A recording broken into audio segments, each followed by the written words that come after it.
প্রিয় বিপ্লবী সহযোদ্ধাবৃন্দ, আমাদের জুলাই যুদ্ধ ইনকিলাব মোর্চার মুখপাত্র শরীফ উসমান হাদি ভাইয়ের উপর গতকাল যে আক্রমণ করেছে, এই আক্রমণের পরে আমাদের হৃদয় আত্মগর্ব হয়েছে। আমরা ঘরে বসে থাকতে পারি নাই। সংগ্রামী সহযোদ্ধাবৃন্দ, প্রধানমন্ত্রী ফিজিস সরকার ফিজিস্ট হাদি ভাইয়ের উপর আক্রমণ করে জুলাই যুদ্ধকে থামিয়ে দিতে চাই, কিন্তু তারা জানে না জুলাই যুদ্ধদের উপর আক্রমণ হলে জুলাই যুদ্ধরা বসে থাকে না।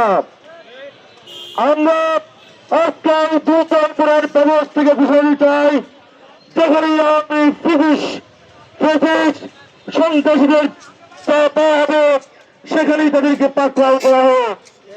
সংগ্রামী সাহায্য বন্ধুগণ, আজকে এই হাদি ভাইয়ের উপর আক্রমণ প্রশাসন দায়ী হতে পারে না।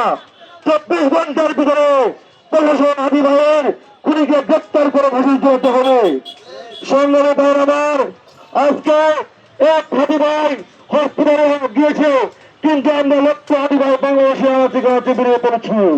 কোন অবস্থাতে জুলাইকে ঠেকানো যাবে না। আমি সর্বশেষ বর্তমান আপামত ছাত্র জনতা জাতীয় নাগরিক পার্টি এনসিপির সকল সচেতনকে এই সুন্দর আয়োজন করার জন্য